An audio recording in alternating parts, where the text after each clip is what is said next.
کیا کٹے اور بھینس کی قربانی جائز ہے؟ وہ زمانے سے مسلمان کرتے آ رہے ہیں، اور امام ابو حنیفہ، امام احمد بن حنبل، امام شافعی، امام مالک،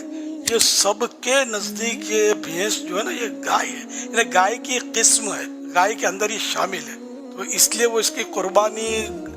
کروڑوں علماء، یعنی لاکھوں کروڑوں علماء اس کو جائز کہہ رہے ہیں۔ یہ بھی کوئی یعنی پوچھنے کی بات ہے؟ امام احمد بن حنبل رحمت اللہ علیہ، ان سے سوال ہوا تھا اس دور میں کہ بھینس کی قربانی ہو سکتی ہے، تو آپ نے تعجب کا اظہار فرمایا کہ میں نے تو آج تک نہیں سنا کہ کسی عالم نے اس سے اختلاف کیا ہو، یعنی کہ بھینس کی قربانی نہیں ہوتی ایسا کہا ہو، میرے تو علم میں نہیں ہے، یعنی اتنا مطلب یعنی یہ پکی بات ہے کہ بھینس کی، کٹے کی جبکہ شرائط کے مطابق ہے تو قربانی ہو جاتی ہے، اور اس میں 7 حصے ہوں گے جس طرح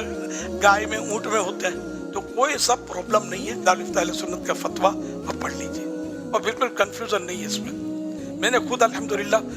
یہ کٹے کیا، قربانیاں کی ہیں اللہ کی رحمت سے، اور علماء بھی ظاہر ہے کہ سب بھی اس کو تسلیم کرتے ہیں، علماء الحمدللہ۔